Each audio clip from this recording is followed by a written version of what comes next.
Hello, Bill Claudza here. We've got Pride Sovereign as our pack one, pick one. Pretty clearly the best card. Kind of a double colored card, but the payoff is there. Make a bunch of cats, 2 cats each time you exert.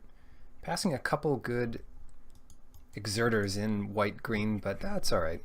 We'll let the person to our left worry about that after we cut them pretty hard here. Second pack, not nearly as exciting, but we've got Puncturing Blow, Wall of Forgotten Pharaohs, Dune Diviner. None of these are super exciting, but maybe Wall is our best bet. Gideon's Defeat. Best card here is Puncturing Blow, but I kind of want to stay in a deck that can play Pride Sovereign as well as we can here. Yeah, Rona Stewart. Let's do it. Notably passing Bitterbow Sharpshooters. You don't need as many 5-drops. This is a good one. Usually you can get it a bit later or get a Colossopede in the third pack. And a bunch of black stuff and white stuff and red stuff and blue stuff, but let's take some green stuff. Hope Tender, Ritualist, and Desert of the Indomitable.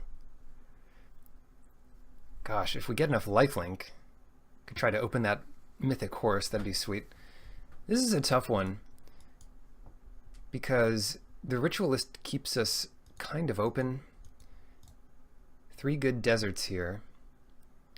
Maybe the desert is going to be a better pick than the Ritualist, but not only does Ritualist keep us open by not choosing sort of a second or third color, but it means we can play bigger cards that we get later. That's close because Tender also kind of ramps if you exert it. I'm going to go with the Ritualist here. That's really close with the desert there, but let's do it. Okay, so we find a desert here, Desert of the Fervent. And it could be that or the Camel. If this was a cat, that might be worth taking, but I'm going to go with the Desert of the Fervent. There's a method to this madness, I hope. Rampaging Hippo. Now that we do have the Ritualist, some payoff cards like this become more appealing. And this guy hits hard. If your opponent plays a 5/6 Trampler, you better have a big board. Maybe a couple 3/3s to spare. Otherwise, you just have to deal with it. Throw your premium removal at it.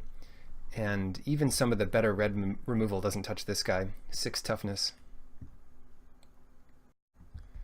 Okay, 2 great cards here. Appeal to Authority and Oketra's Avenger. Kind of at odds, because if we take the Appeal, we may not have enough creatures, and if we take the Avenger, then we miss out on this strong finisher in Appeal. Especially with some exerters, giving Vigilance is powerful, but I'm going to go with the Avenger here. There's a critical mass of creatures, 2-drops you can get to have a functional deck. We want to approach that. Haship Oasis, perfect here. A nice little desert in case we get a payoff. It's a green one, comes in untapped. Wall of Forgotten Pharaohs works well with it. I like Traveler's Amulet as well. Maybe not as important if we're in a 2-color deck like this. Desert of the Fervent was a bit of a, bit of a gamble in case something like that pays off. And here we'll take the Avenger over the Dunes. That is a solid aggressive 2-drop in a white-green deck. Gideon's Defeat for the sideboard, passing Dune Diviner, and Traveler's Amulet. So maybe a splash is possible. Take a white card, although not one you'll play, certainly not in a Selesnya deck like this. It's kind of funny, this pays you off for having Grixis cards, but there isn't really a Grixis white deck. Certainly there is a 4-color deck in green which can play all Grixis colors, but white a little stranger to see. Mainly this is for a slow defensive blue-white or blue-black deck, maybe something like that. Alright, opening another bomb rare in green here. Let's see. Blurpy, LSV, Louis Scott Vargas, Falco Lombardi, GP Jedi, like Grand Prix Jedi, Team Revolution, Crowman, and Mind Palace that we're passing to in pack 2. Hydra, yeah. We can look out for a few more deserts. We only have the Fervent now besides the Haship Oasis.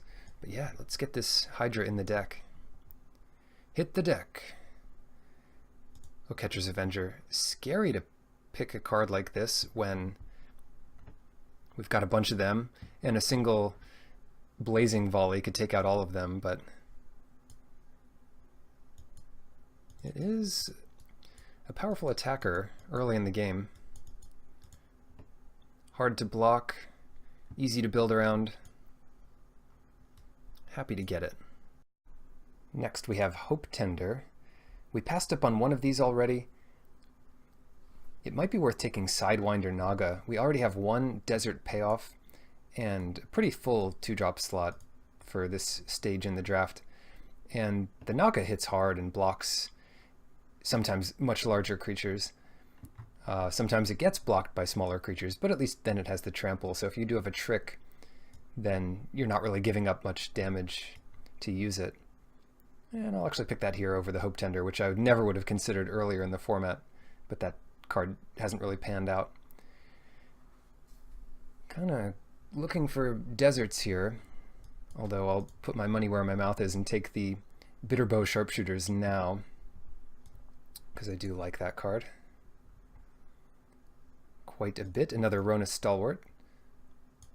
Really need like an overrun effect, or even that the Aftermath card we passed in green-white to reward all of these early creatures. Powerful ones too. And what next? Yeah, green is being eaten up by somebody. Somebody is taking some green. And red is coming as late as ever. Fortunately, cards like Puncturing Blow aren't so good against us, since we have a strong pressure early. So trading 4 mana for 2 mana is not really ideal for whoever's casting it. Jeez, another couple deserts here. And an Catcher's Avenger. So what's more powerful, helping to turn on things like Sidewinder Naga, Ramanap Hydra, or just taking another Catcher's Avenger? Gosh, it's close, but I think I'm going to go Desert of the Indomitable this time, just to give that bit of an edge to 3 of our cards here: the Oasis, the Naga, and the Hydra. Kind of sad to pass it since we could have had a play set of Avengers, but what are you going to do? Take a Survivor's Encampment, another good payoff for a couple of our desert cards here. A Foil Forest, which doesn't particularly look like a forest, but what are you going to do? All right, Avengers, or sorry, Haven of Enduring Hope, whatever it is. We certainly have the Avengers already set up. Saving Grace, not exactly the overrun pump spell, but sometimes it feels that way when your whole team survives and their whole team, you know, doesn't do so much. Just pass some Grixis cards, send the right message here. Yeah, 3 deserts is not embarrassing for these cards we have. And if we don't happen to get our Cycler, we can use some combination of Haship Oasis and another desert to get one in the graveyard. The Hydra loves having 1 desert in the graveyard and 1 in play. 4 mana, 5/5 Vigilance, Trample, Reach. Like, that card is nuts, especially for not costing double green. It's only a single green. That makes it highly splashable. I like these Avens of Enduring Hope. We didn't get any lifelink payoff, but still, in a race, there's nothing better than top decking an Aven. Give you 3 life and then a blocker for your next attack. Countervailing Winds. Big fan of this card. The Eternals had long since mastered every technique taught during the trials. I guess that includes the Trial of Knowledge and that counter magic.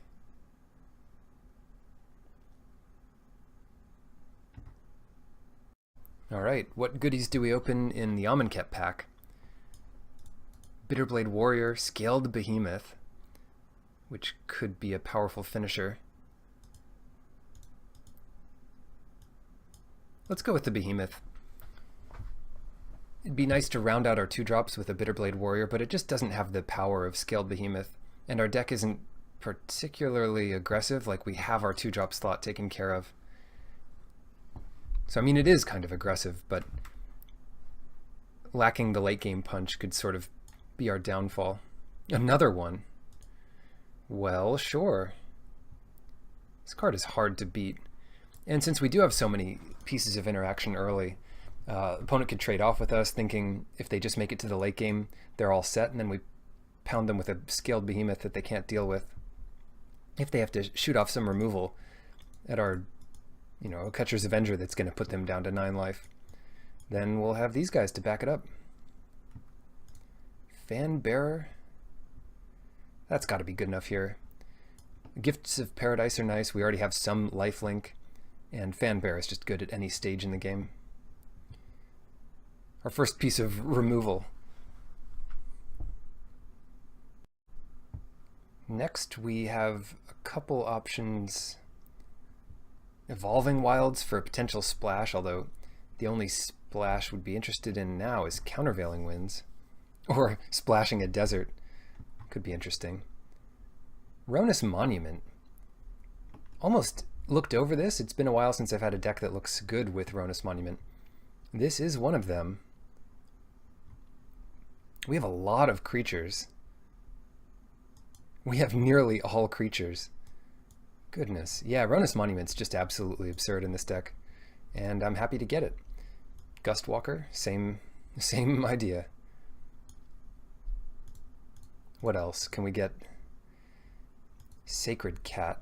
Now that's really interesting compared to Talkrop Elite here. One advantage of Sacred Cat is that if we pump it with Ronus Monument, we gain some life off that. The advantage of Talkrop Elite is just it's a pretty solid card overall. I'm going to go with the Sacred Cat here. The deck's powerful.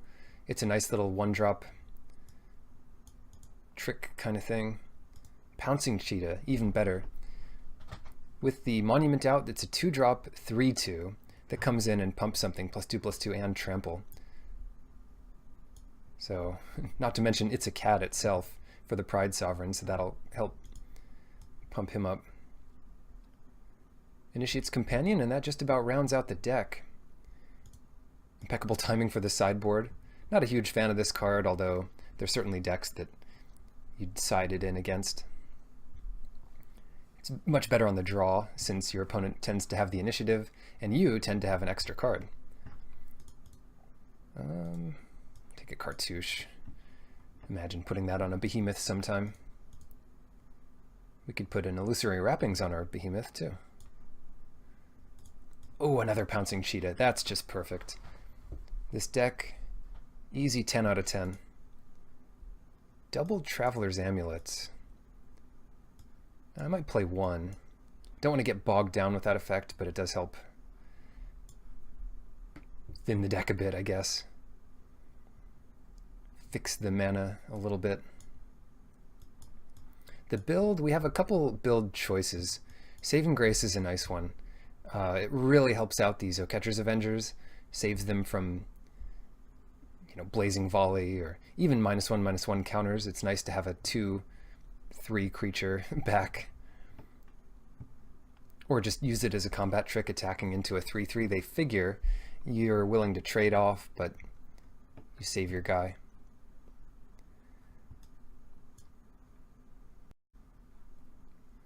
Alright, so color, take a look at our sideboard and get rid of all the cards we're not really interested in.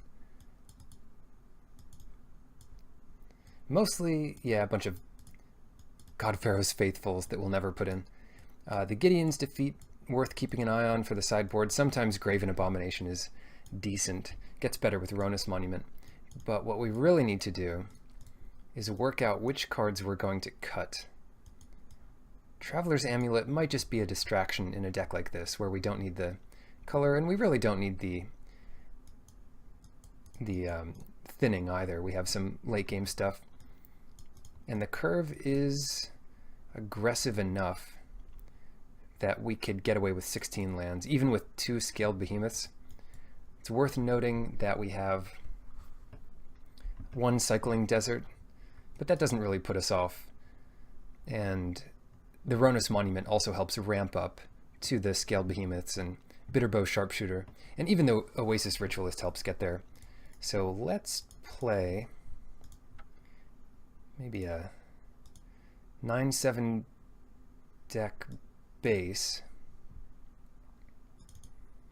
Go 7-7 and add 2 deserts. Now, since we do have the Ramanap Hydra, I like playing Survivor's Encampment, and that means we can go down one more forest.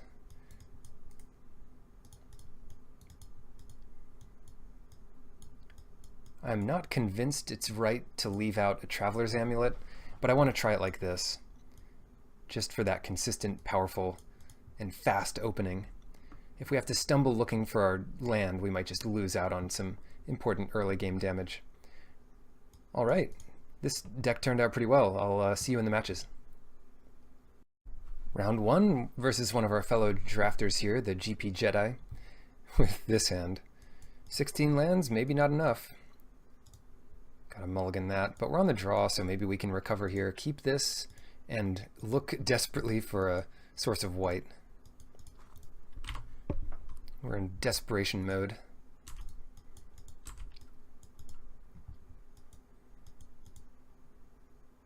Alright, yeah, easy enough. The deck should have plenty of sources. Just in time here. Good scry. Compulsory rest, not too big of a problem. We can put out our 3-2. Look to make 2 plays next turn if we draw land. Ooh, Hope Tender. There we go.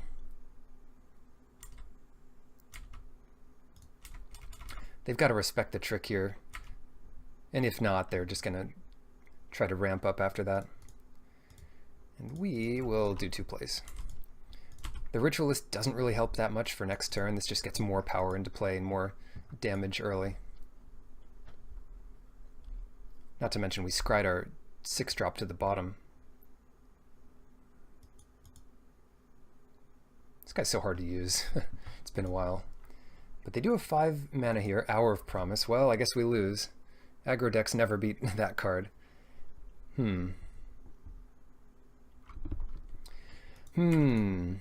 I say. Though if they do trade off 1 zombie,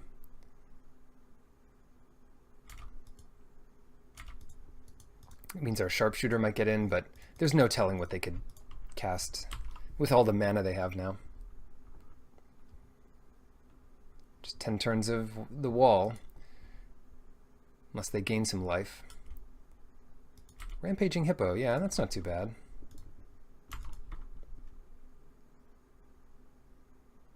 Alright, we have our own flyer. Puts them on a 3-turn clock. Or something like that, 2 turns even. Don't kill the flyer. And they, oh no. Well, that just about kills it.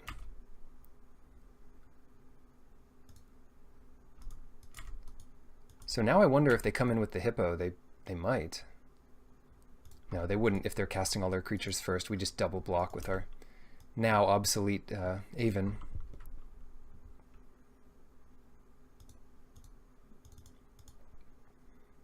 Where's Ronus Monument when you need it? Yep. How close was this person? I guess we could look back and see where they were. Because we have all the same cards in our deck.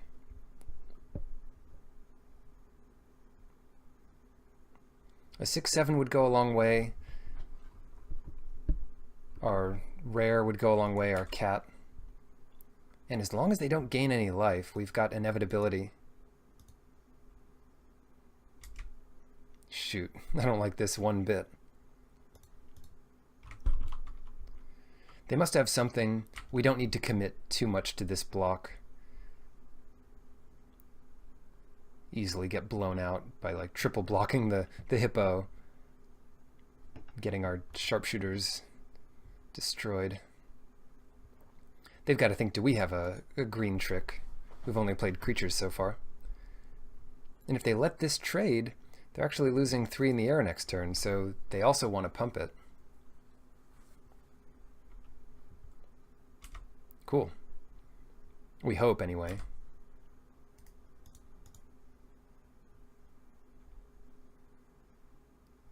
Geez, another one? Well, fair enough. We might even want to save this in case we draw Ronus Monument for a nice little pump.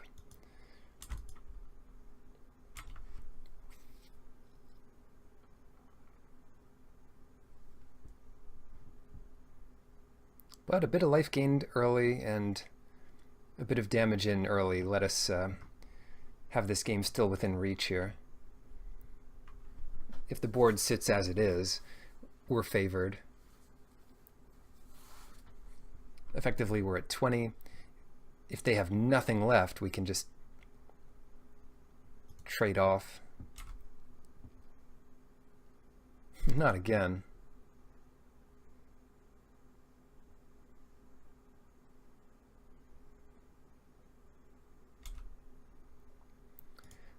Well,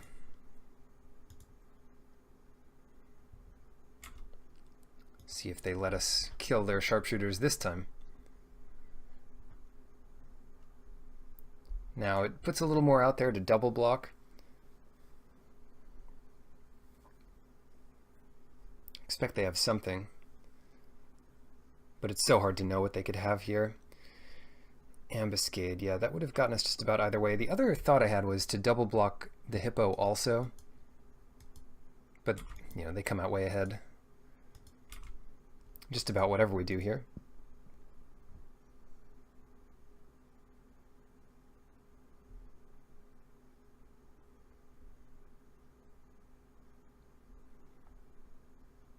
And they could have pumped that turn. Gift of Paradise, yeah. I think we're just getting outclassed now that it's past the early game.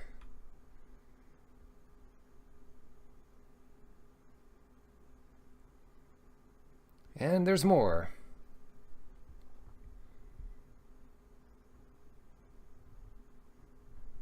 Right, it looks like they have so many more cards than us, and they do, because of Hour of Promise.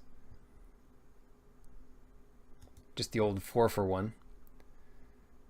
Yeah, Fanbear is okay.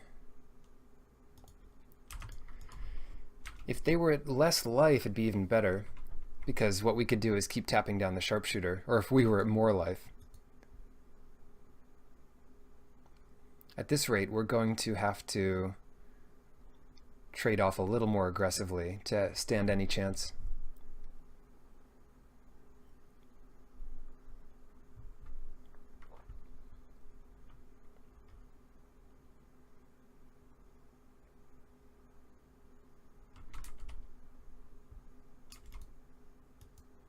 Yeah, big pump.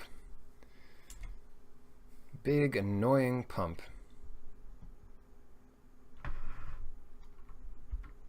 Is it wrong to be playing any 2-drop creatures? It looks like it from this game.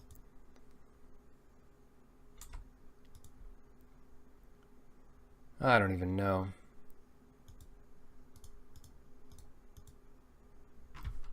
6, 10, 13. We go to 1. And they kill absolutely everything.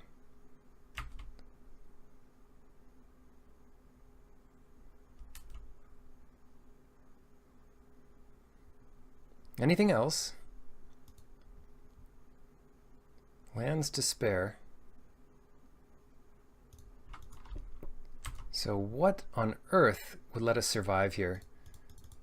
Unfortunately, the Ramen Up Hydra is probably just barely not enough.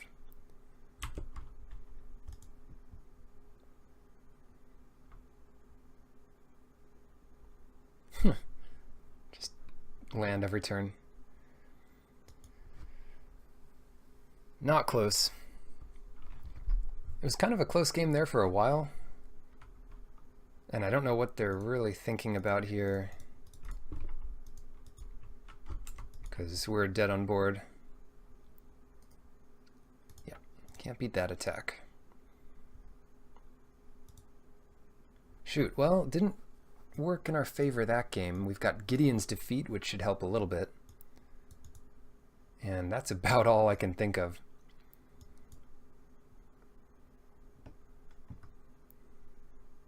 Saving Grace. I'm going to take out Saving Grace.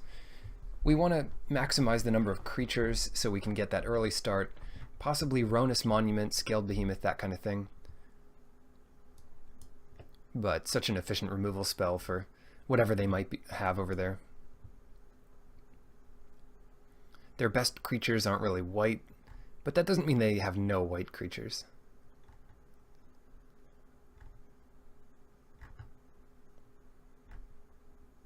Or don't they? Maybe they don't have any white creatures.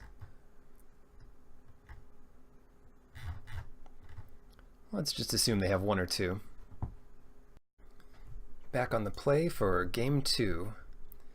Gosh, this hand is okay. All right, I'll give it that. And I think we start with a desert because we've got 3 lands in hand and we kind of want to make sure we get up to 3 mana as soon as possible. Drawing white would be the nuts. Plains, that is.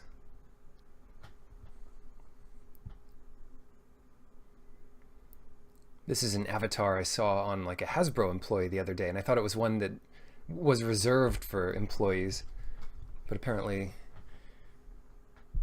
only employees and Jedi.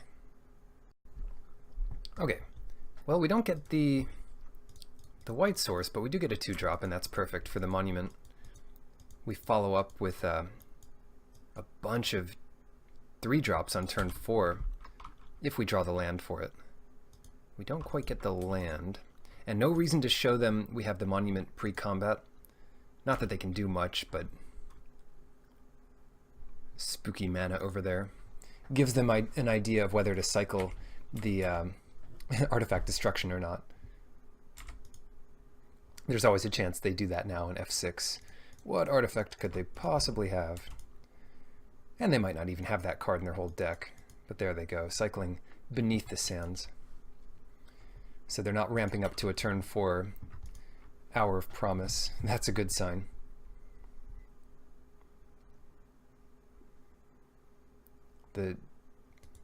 Oh, maybe they are.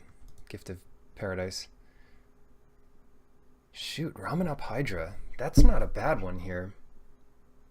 And since we can't really do 2 other things, let's just go for it.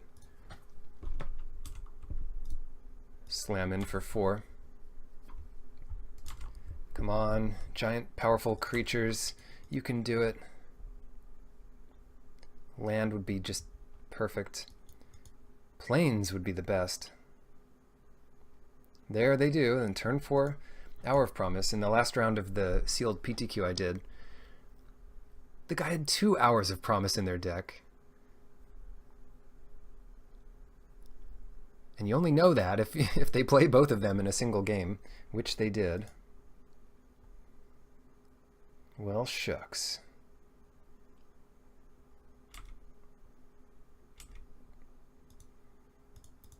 I think we want to make this attack. It looks like we're offering the trade here, and we're going to absolutely blow them out.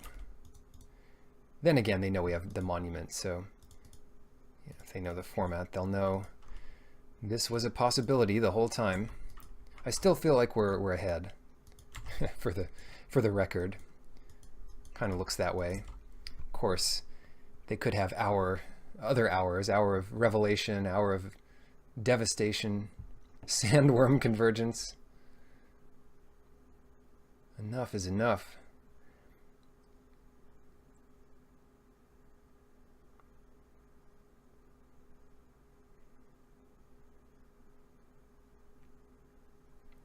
Well, shoot, what do you suppose we do this turn? Not play a flyer. Don't want to play a flyer here. Let's just get in for 6.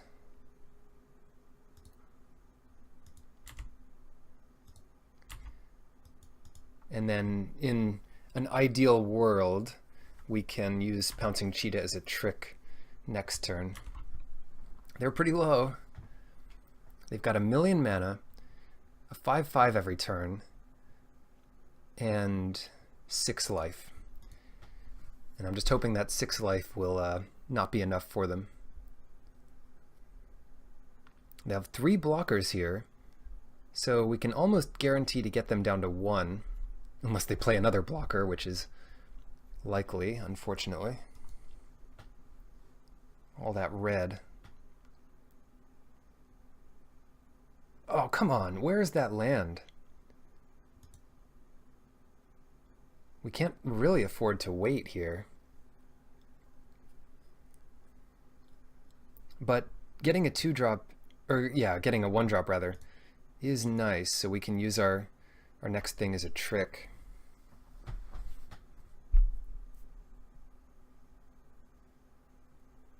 And it's a cat for the Pride Sovereign, so that is a plus.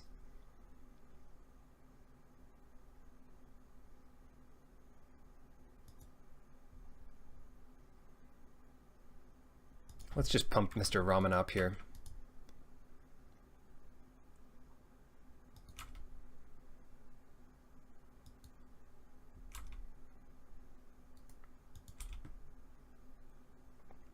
Hopefully this is enough.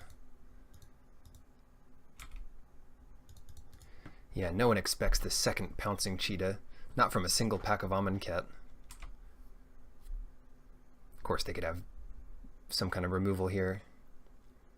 Ambuscade this. So they're going to do 6 to the Pride Sovereign.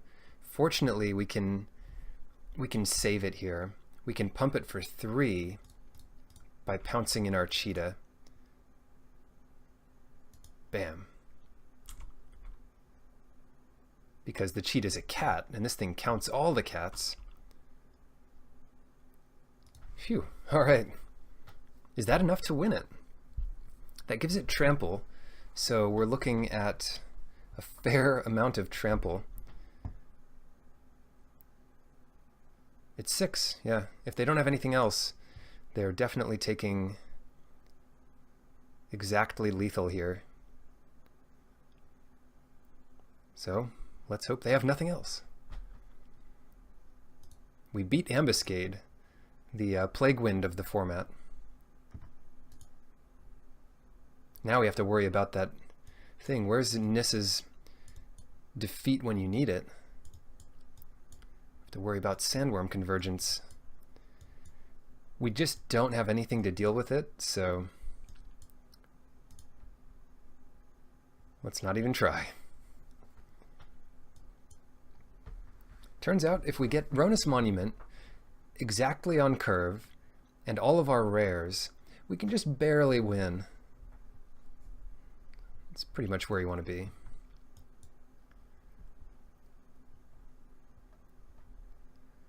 Alright, GP Jedi has joined the game, and now we have both colors. We can run out Desert turn 1, because we won't use that for anything, unless we draw Fan Bearer or something. But even then we might play the Desert to get into our Ronus Stalwart here.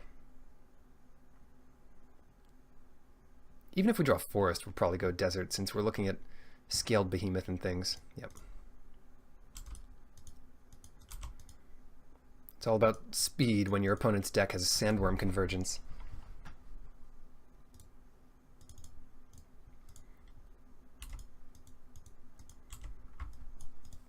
Pride Sovereign's just going to be great, hopefully.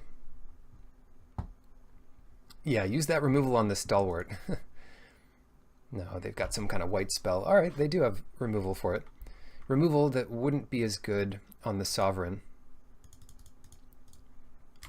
They could Magma Spray it. Another thing you don't see so much of now that it's 2 packs of Hour of Devastation.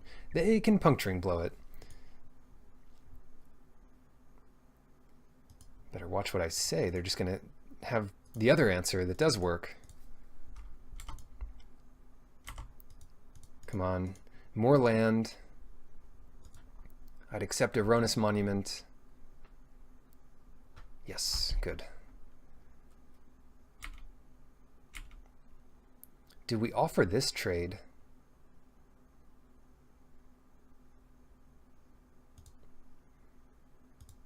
think we don't offer the trade. But if we did, it would make Ambuscade worse. Like here, they could ambuscade our Haven of Enduring Hope, but if we let them trade there, they don't have that option. And then we still get 3 damage in the next turn. But that takes up most of their turn if they're going to go for it.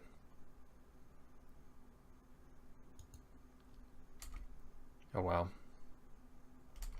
Not a block I feel comfortable making. And they don't have the ambuscade, or at least they don't want to use it here. So we've got a sharpshooter. I have so many of those. And they're so good against Haven of Enduring Hope.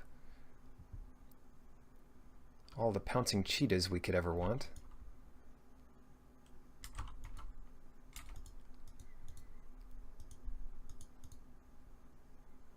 That would have been the perfect turn to draw Ronus Monument. Crash in for 5 trample as a trick.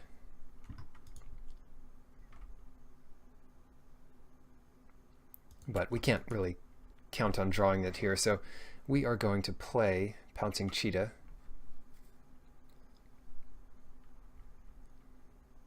Oh, come on. That's a card we could have used.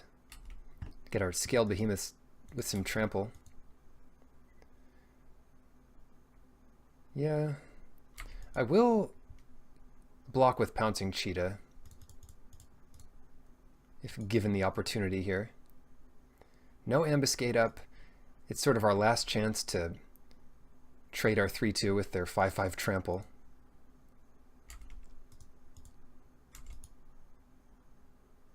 Come on, no tricks. A bit of silver lining this turn. And then if we needed another color, we could save the Stalwart, but we just don't need it for anything.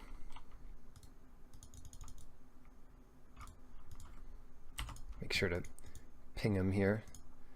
Nice. All right.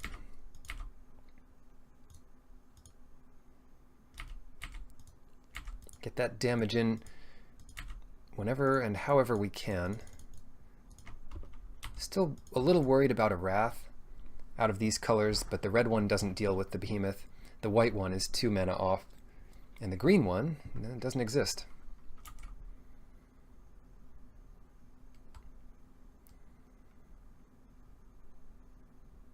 Of course, if they attack in here, it might mean they have the red one, because that would deal with the Behemoth if it has a couple damage on it.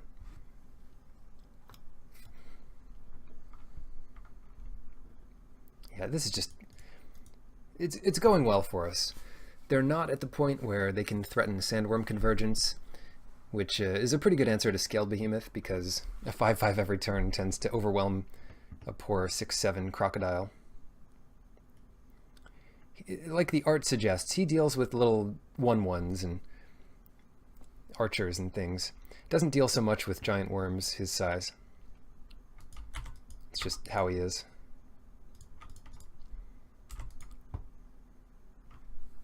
Alright, what now? 5/7.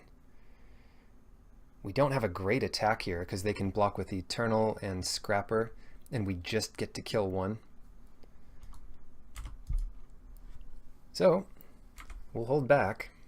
The Eternal has to attack, so I'm not sure what the plan is there. Maybe we just take it. They must have had some kind of plan for it, right?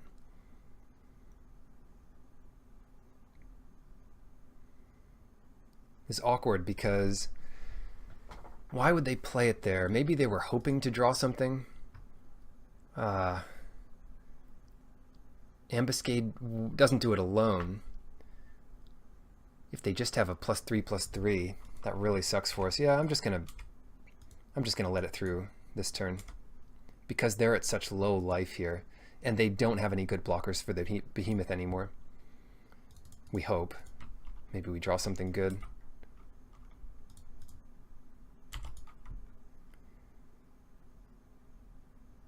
Yeah, that's really good. Or something.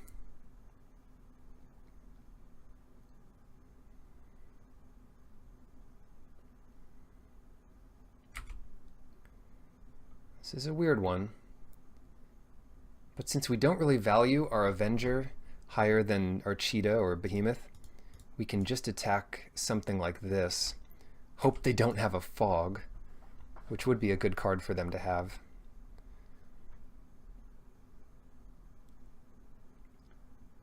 And our best bet is that they have that this puts them into a chump block situation.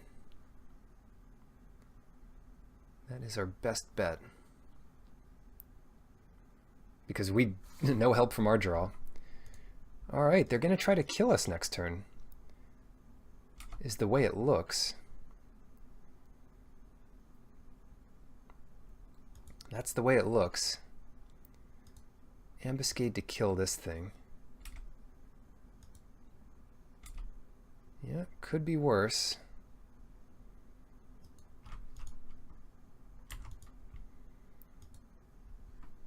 Now, if we exerted there, prevents all combat damage, that wouldn't have saved it from Ambuscade, and it would have meant they kill our Cheetah instead. So, yeah. Good enough call. One more turn of not blocking here. It's unlikely they can kill us, and again, we can't play around too much or else we're just not going to have the better board position anymore.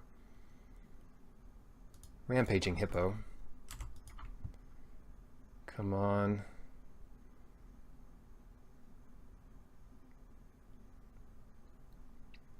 What's the play? I'm pretty sure... Actually, I have no idea what the play is here. Hope they don't have a big pump. If they draw planes, they can come in for a lot. Attack with Scaled Behemoth only. Because if we attack with Scaled Behemoth and the Cheetah, almost certainly they will eat the Cheetah and chump the Behemoth. I would rather trade the Behemoth with the Hippo and then threaten lethal next turn with a few creatures. Yeah. They could still chump the Behemoth.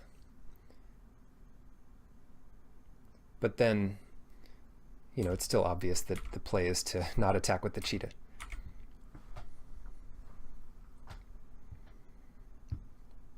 At least this is something, O Catcher's Avenger. It means it makes their next turn more awkward. We're at the point now where they're not really at 3 life because we're... Yeah, oh, that's good for us. They're getting a little afraid of some kind of trample. It's not great for us, but it means we have a lot better prospects for the next turn. 4, 5, 6, 7. Chef at Dunes might kill us, though. We need to double block the Scrapper. Should probably have enough toughness to do it, though. That's only if they use Chef at Dunes. If they don't have a pump here, they're just attacking for... I don't know. God, this game. Right down to the wire. This whole match down to the wire. Except that game 1. That was a bit of a... You could call it close since they did have to stabilize to come back. But boy, did they stabilize. Now it looks like they're kind of splashing for white in this game. In game 1 it looked more like they were splashing for red. But now we see all these double red spells and Kenra Scrapper. Card you like to curve out with. And they've got 2 cards in hand, so it's worth... Well, it's not really worth it to us to consider what they might have because we have no options this turn. But, you know, sometimes you could consider what they might be thinking about. The mind games continue here after a bit of thought. What they might do... Okay, this is the scary attack. If they just attack with the Eternal, I think our best bet is to let it through. But this is the scary attack.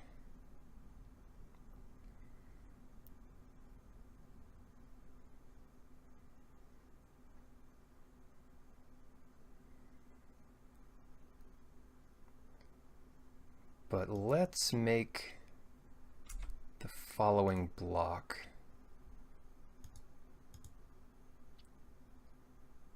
we get Pouncing Cheetah and Wall of Forgotten Pharaohs on this thing.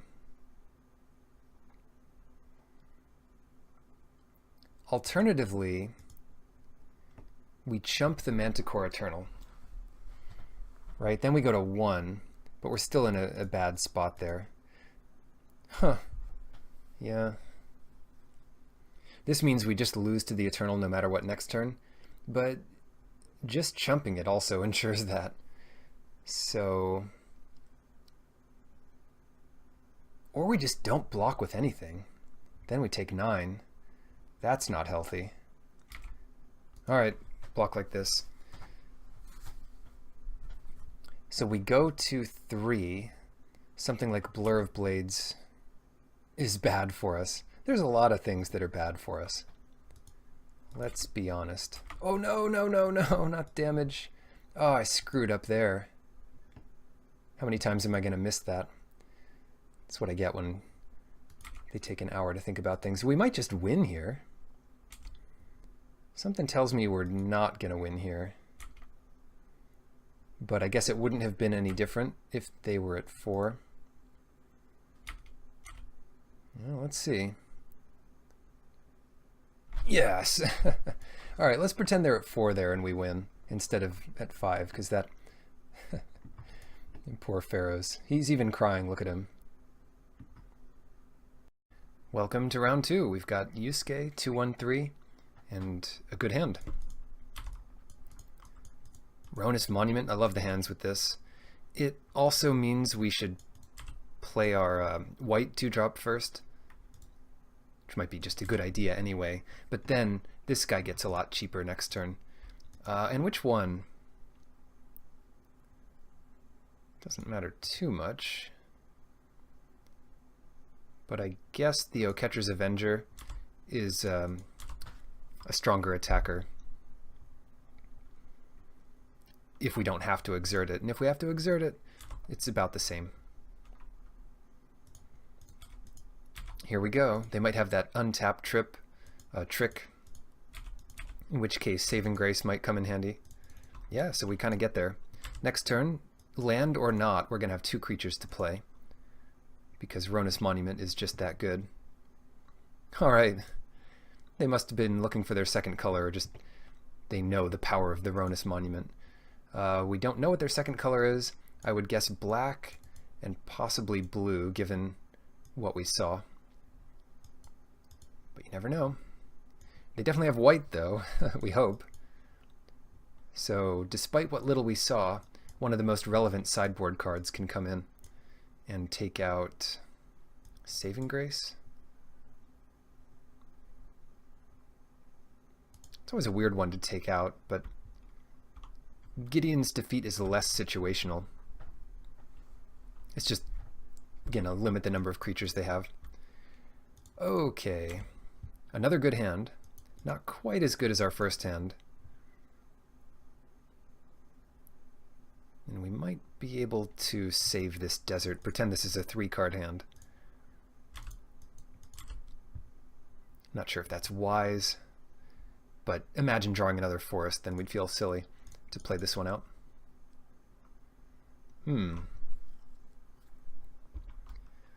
Companion or Stalwart? Let's play the Companion. If they play a zombie here, then we can just trade it off. And if they attack without a zombie, we don't have to trade. Yeah, we'll just trade it here.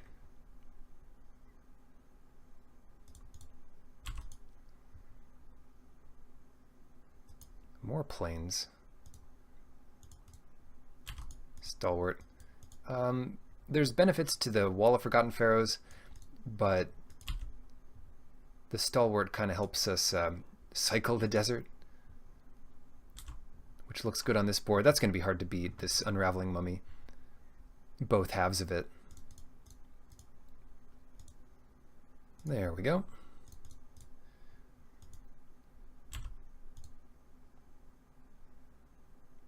Could have just bluff attacked there, first main. Too late now. But even in bluffing, you probably just shouldn't do it every time. And if they call it, I mean, we just lose a game that might not be completely out of hand yet.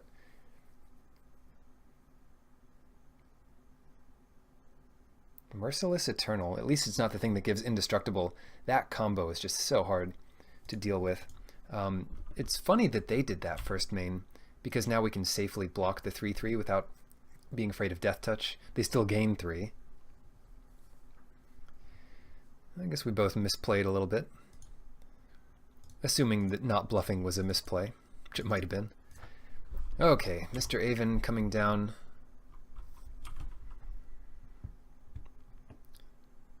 Still think they should have reprinted Angel of Mercy, but maybe Bird will be a relevant creature type in the next format. Maybe with Ixalan. You never do know. I hope they have nothing here. That's what I hope more than anything. They're going to have a pump spell, and they're going to give this Death Touch. Okay, they'll give Death Touch to trade there, and I hope that's it. Thank goodness. We just have no answer for that. If they're going to get another black... they don't even need another black source. Just give all their stuff lifelink every turn. Might have been wrong for them to attack with it, especially with the Survivor's Encampment, to give 2 Death Touches. Okay.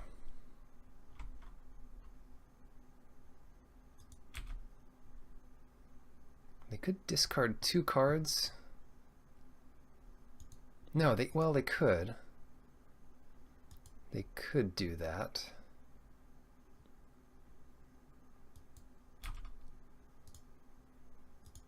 I still kind of like attacking here.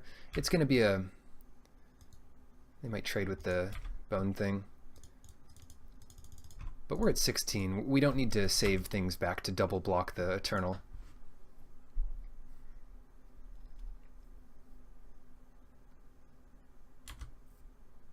If they attack with it, I think we just don't block. They might get in for 4. What is this attack? This attack is scary. But that's why we played a Hippo. It might just be 5 damage to it, in which case it's a 2-for-1.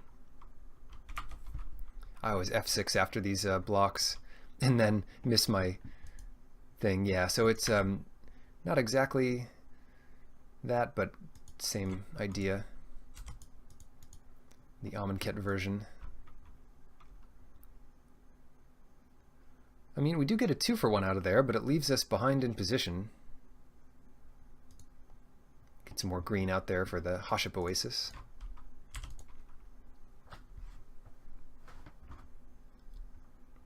Shoot, well, Fanbear is a good one. They don't have any discards for the Eternal, and I'm surprised to see them not attack at all here. Maybe they think we must have something. We wish we had something. Cycled our land, and we still got lands in reserve here. We've got more lands in play than spells we've cast all game. And we still have 2 lands in hand. Does that sound right to you?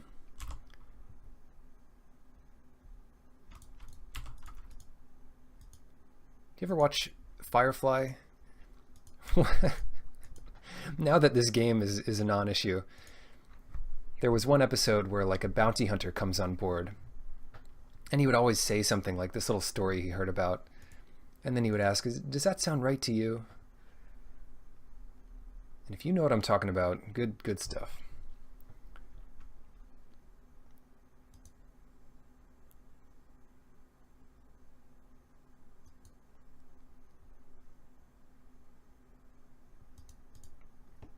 Good show, too.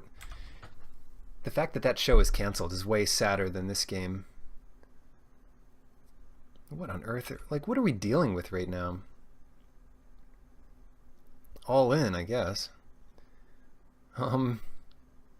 Take 7. And they just want us to block? Can do. I mean, what? What are they using Fanbearer for? Oh no! Gideon's defeat is useless against all of these creatures. Alright.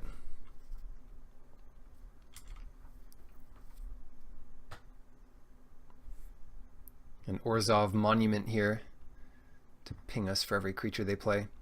Yeah, not great. Ha! We still get some value. No, don't tap our other guy. That would kill us. Why don't they pump their whole team and then attack with Fanbearer? That would still kill us. Oh well. It's the thought that counts.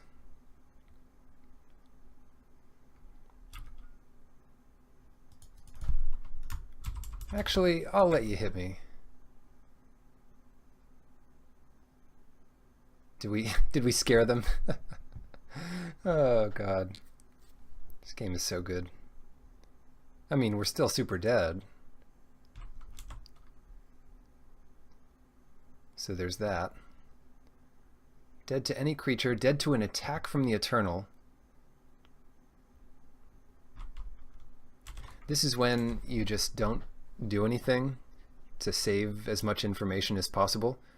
But if you want to milk the most time out of your opponent, you just play it through. And then you do something like this. You just give them one of these. So they have to order the blockers. It's the real key to success. Just kidding. Alright. We're super dead. And we're going to have plans for them. Impeccable timing. Well, we'll be on the play this time, so timing could come in for game 3 if we win this one. But on the play, let's try to do without. Gideon's defeat is still good. It kills some of their better creatures, if not the bulk of their zombie force. Would you like to play first? Yes, please. I've seen some bad hands. And this is one of them. Opponent's down to 6-2. We'll keep this. We'll look for a forest. Ooh, Sacred Cat. That's tempting. It's tempting, but ultimately we already have a 1-drop. And we have a 6-drop in our hand. So, put it on the bottom. Green, kind of.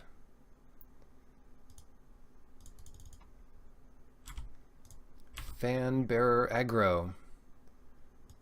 Feel the breeze.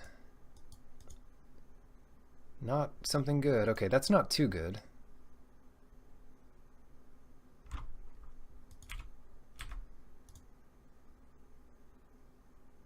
We should still exert because we do have less cards than they do. We both, what's it called, mulliganed. So since they're on the draw, they just want to trade off resources as they can.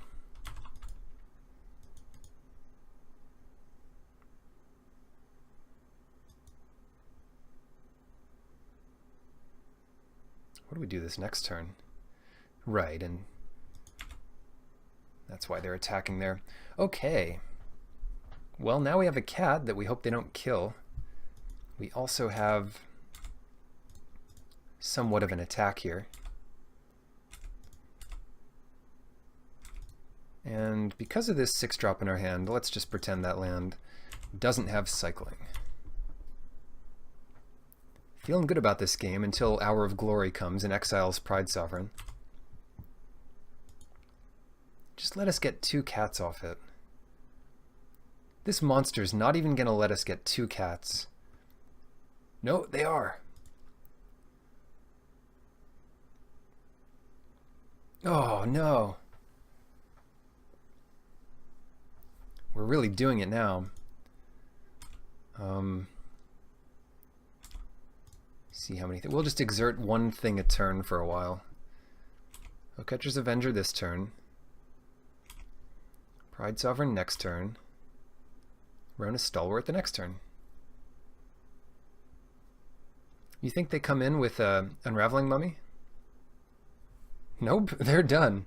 So we won the first game. That happened so quickly I forgot about it because they just kind of gave up.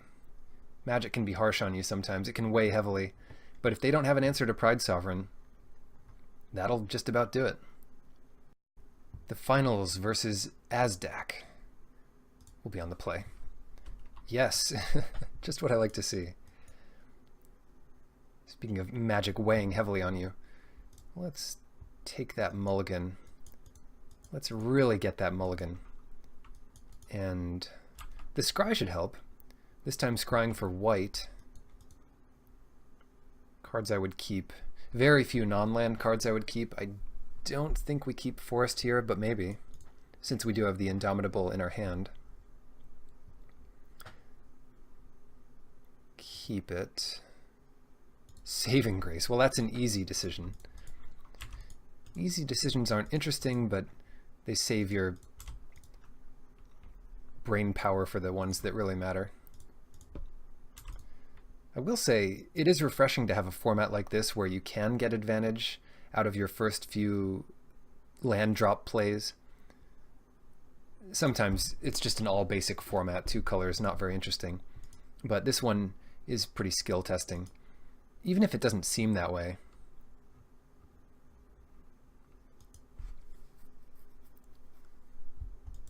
Okay, that is a Ruin Rat, if you couldn't tell. Or a little mouse, as I call it. The ears kind of make it look like a mouse, right? Maybe rats have ears like that. But if they do, I don't want to know about it.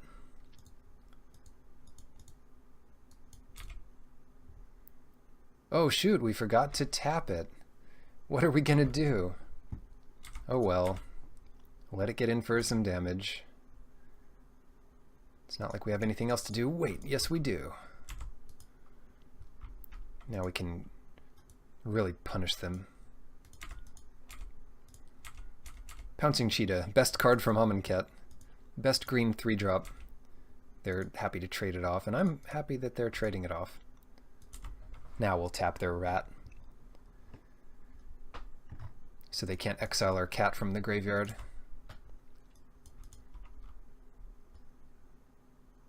You never know, we might have God Pharaoh's Gift. Alright.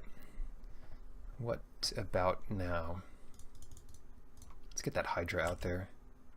Right now it kind of contends with the Hunter.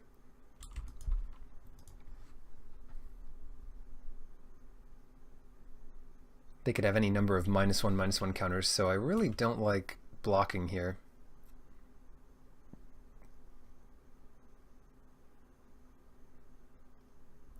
And they didn't play counters pre-combat, so maybe they don't have any. Oh, what a game. Oh, let's at least get one attack off with the Hydra, right?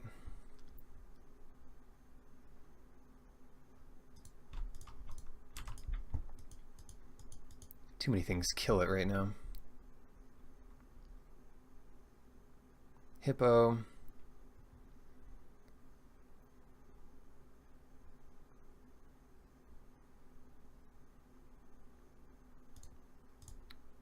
Gotta cycle that Hippo, I think.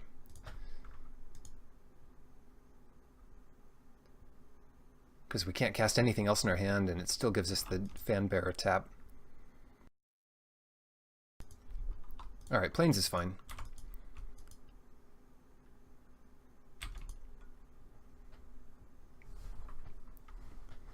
Finding a desert would have been cool there too, to cycle.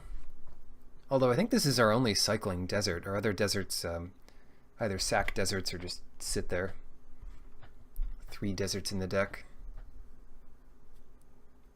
Uh-oh. Tenacious Hunter is about to become a boss. Yeah, and it's just going to beat the Hydra in combat. We still have to... and they get their thing back. Good deck. We probably... actually... we probably want to tap the Hunter now that it has Vigilance and such, and then trade our Hydra with their Beast. Don't want to deal with that. About the best we can hope for there. And that also kills the -1/-1 counter. Behemoth time. This is now just a blocker for their hunter. Sucks if they have another source of -1/-1 counters, because then it would trade with our behemoth. They're two crocodiles going at it. Well, that gives it away, doesn't it? Fortunately, it'll be a 2-for-1 maybe. They're going to put the counters on the, yeah, on this thing. However, it still trades, and they don't really kill a permanent. We might be okay here. Especially after gaining some fancy life.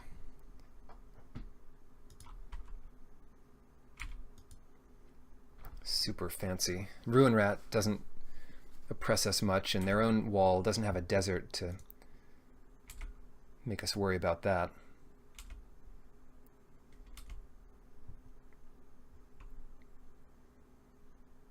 Have we stabilized, or are we still just playing our stuff out?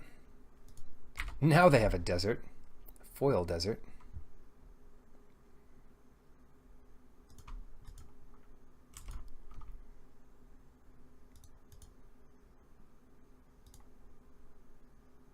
They can't really interact with us, so first main will suffice. Get in there. Right now we are definitely winning the race because they're looking at 2 damage a turn, and we're looking at 4, maybe more. 5.5. But we don't want this beast attacking us, because that's the most annoying thing. We'd rather have both our creatures back, I guess. Well, if it comes to it, we could let the beast come in and then trade it with the Avenger, because that won't attack through their wall.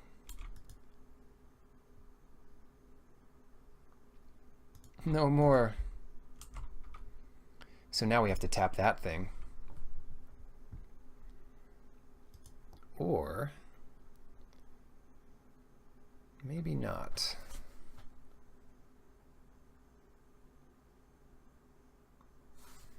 Maybe we don't have to tap it.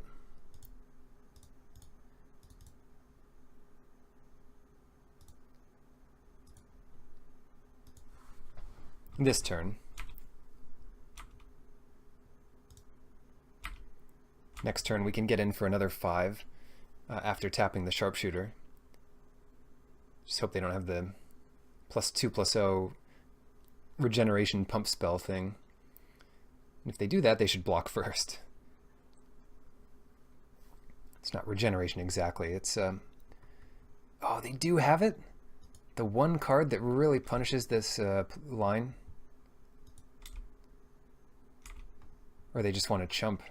They know we're going to be able to tap it later. But that's totally fine. We trade Desert of the Indomitable for their best creature. And just don't have to worry about tapping it. I am going to tap Ruin Rat this turn. Because I like that line of Avenger on the Beast.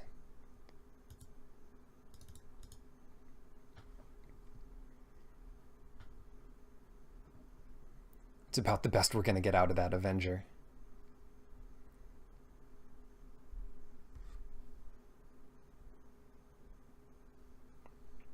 What do they think about that? Maybe they're getting a bit flooded over there. That's one hope.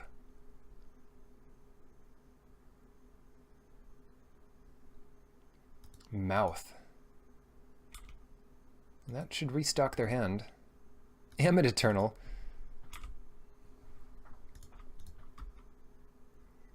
Come on, they're at 16. I wish our life totals were reversed. 9, we put them to 6. Then they kill us. Then they flip and kill us. What happened to the counters here? Did I miss something? Oh, whenever we play a spell, this is not the one I was thinking of. There's another Amit that's not a zombie. Or maybe, yeah, it was like a crocodile demon. Anyway, They didn't have to put counters anywhere.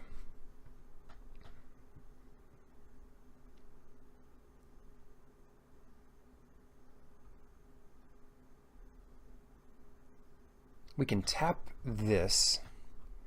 We can throw Gustwalker in front of the Beast, Catcher's Attendant in front of the Hippo, and just try to stabilize that way. Or attack with the Gustwalker and do Ritualist in front of the Hippo, Avenger in front of the Beast,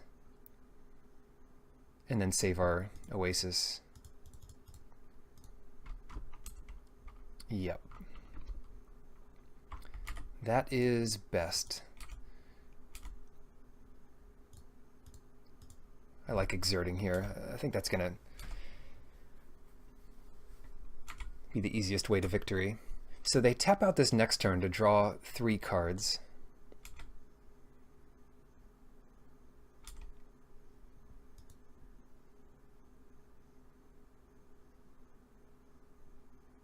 Unless they drew something really good.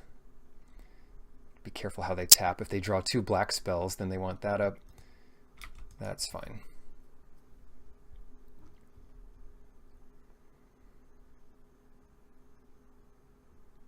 Combat. The hardest thing to kill is still that Amit.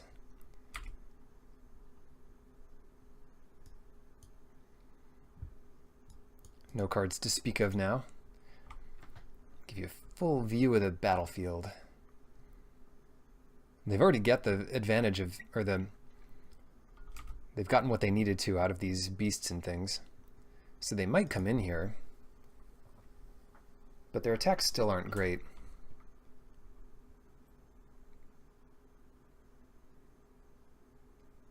Of course, our guys aren't great either. Go to 8 here. They're kind of at 8 themselves. So we should have them in 2 turns. No blocks.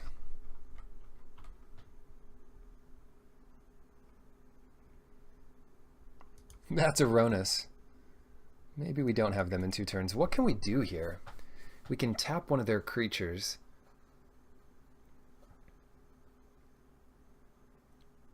But their blockers are too big. Their blockers are way too big, and they can give trample to whatever they want next turn. They've got 2 pumps of it. So what we can do is we can chump Ronus with something. We can put a large butt on whatever doesn't attack and hope to survive another day. In the meantime, it's a good opportunity to use Hash Up Oasis because they shouldn't really have anything else to do about it. I'm not really sure if we have enough to survive here, to be honest.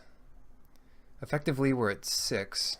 They've got 2 pumps on something like the Beast, or 1 pump on each of these things. So we use the wall to chump Ronus.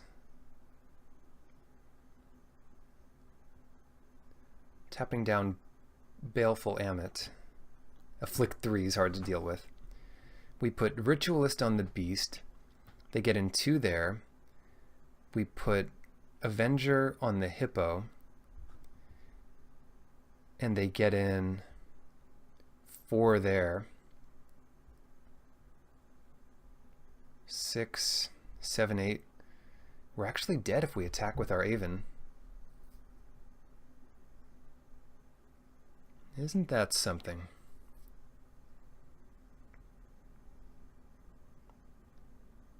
That is not ideal.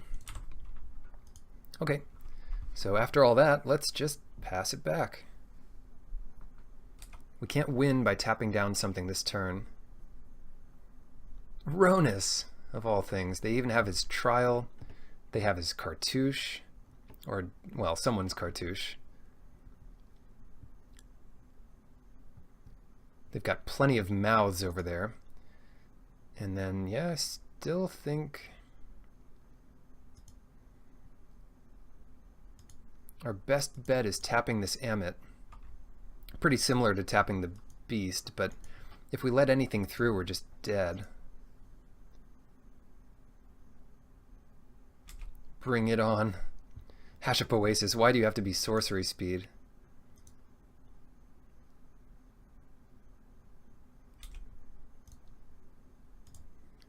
It's our best block there.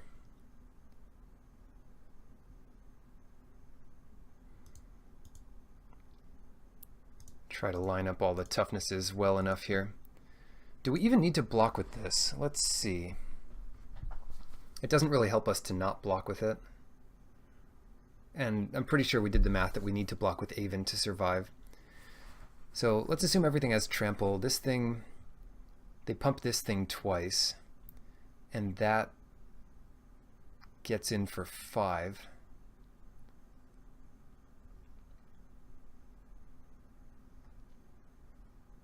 Leaving the Avenger back doesn't do much, right?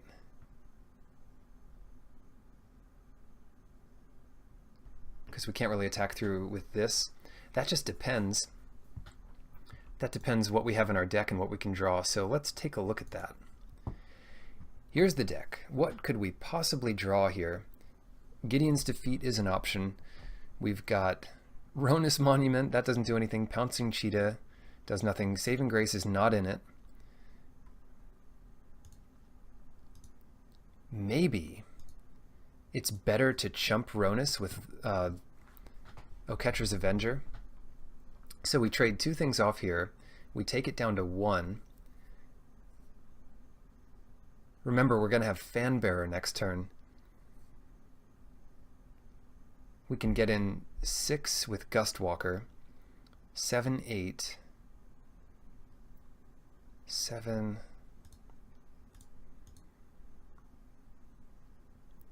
We could just hope that Fanbearer is good enough to tap the wall and get in the rest of the damage we need. Because we're pretty much dead to the next turn. Because whatever they get to attack with, they're going to be able to pump with Ronus.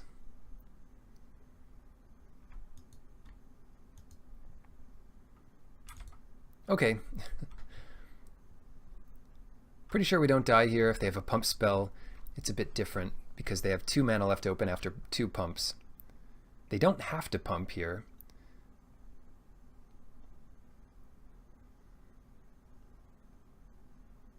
But the more they pump, the less creatures they'll have on defense.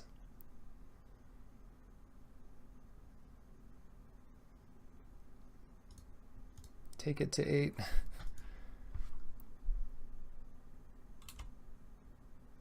Could add mana to our mana pool here before damage.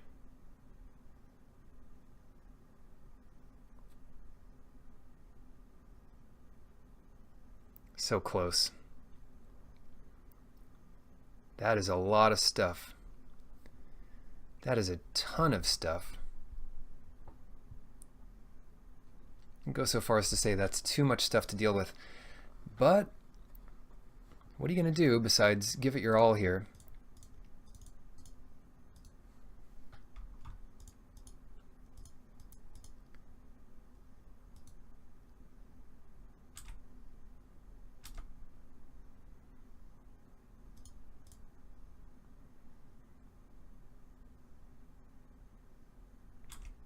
This puts them at 2. And they'd be at 1 if we blocked a little differently. Ha! Let's see if they can deal with this. Yeah, so is that game 2 here, or is this game 1? Always forgetting these. Can't tell from there. Look at chat. This might be game 1.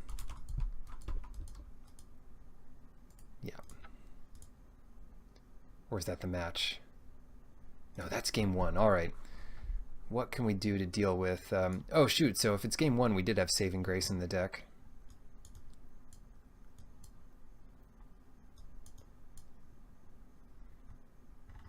All their good stuff was green. Some black.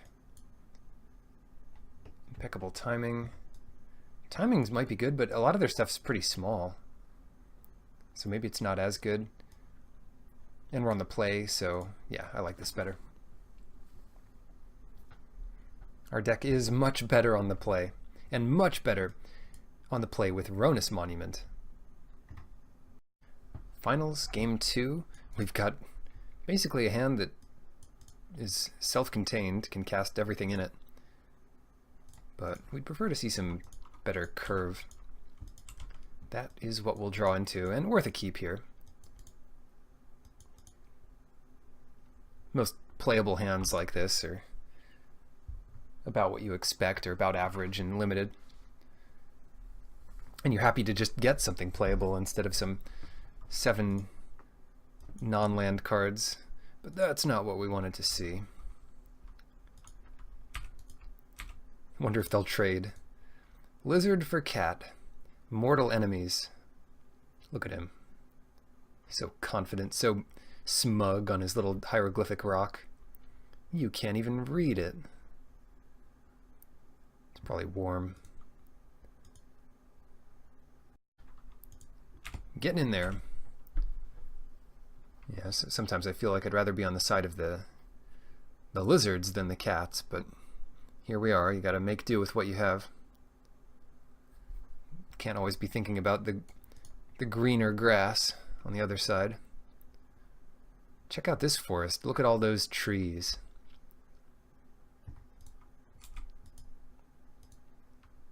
Okay, that's it for us. And this is not our cycling desert, so otherwise we would cycle it. I'm pretty sure we just drew land. We do not need many more, if any more, lands. Oh, Ruin Rat, such a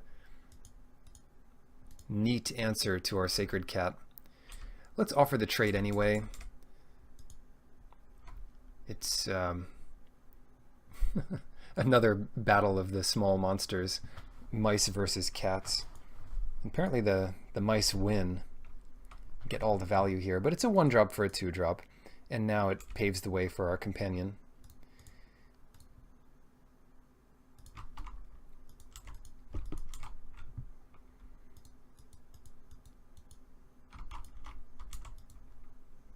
So, Ronus, no problem. Ronus.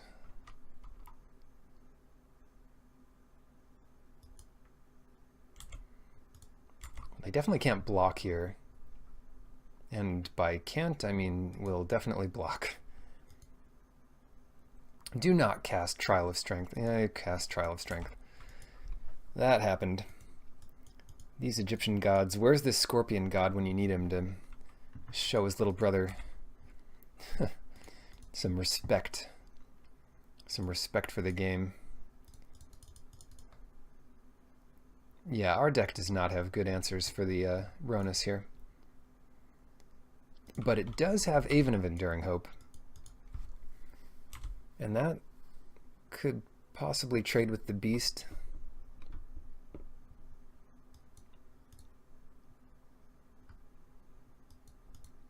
If they let us. Cycling first. Playing a wall for no reason. And maybe no attacks. Maybe their next turn's just better. But let's try to put them off of Ronus any way we can.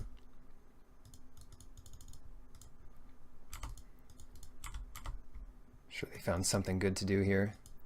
They have their own Ramanop Hydra. This is a real deck. Take notes. We can't do much against this deck. Do you think they'll trade here? We'd be happy to trade.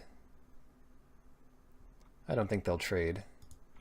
I think they'd much rather ride their Ramanop Hydra and its owner. Yeah, Ronus keeps Hydras for pets. Like, this probably is Ronus' pet, and then Ronus got killed in the lore, so he went wild. That's what's happening here.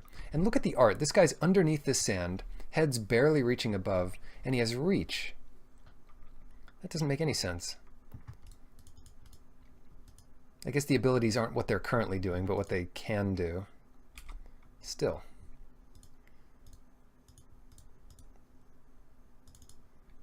Whoops.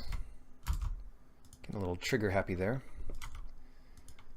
We have a board, and so do they. I don't want to see too many tricks here. They only have one pump. They do have a desert for their wall, so we've got to watch out where it's 7, which means we definitely have to chump block the Ronus. Unless we can put 6 toughness on the Hydra.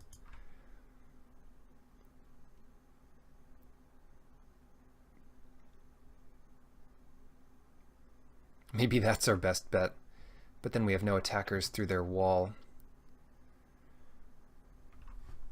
We take 5, we go to 3, then 2, then 1. We have no backups.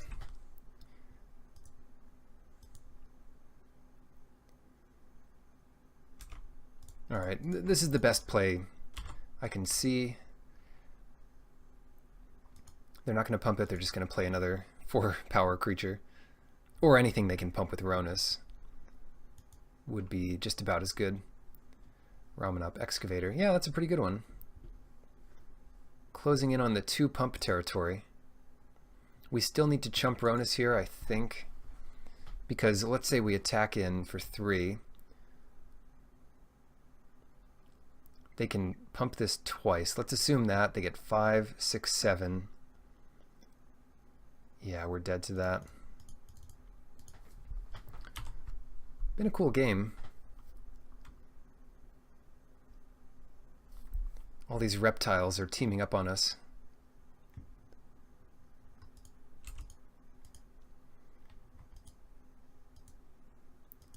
Yeah, so if you can, it's nice to get a bit of removal in these decks for these situations. Powerful deck. It is beatable. Ronus is a tough one, a tough pill to swallow in situations like this. I guess we just take it.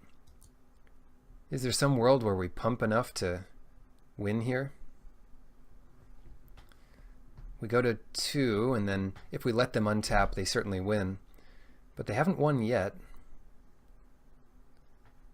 Unless they pump it.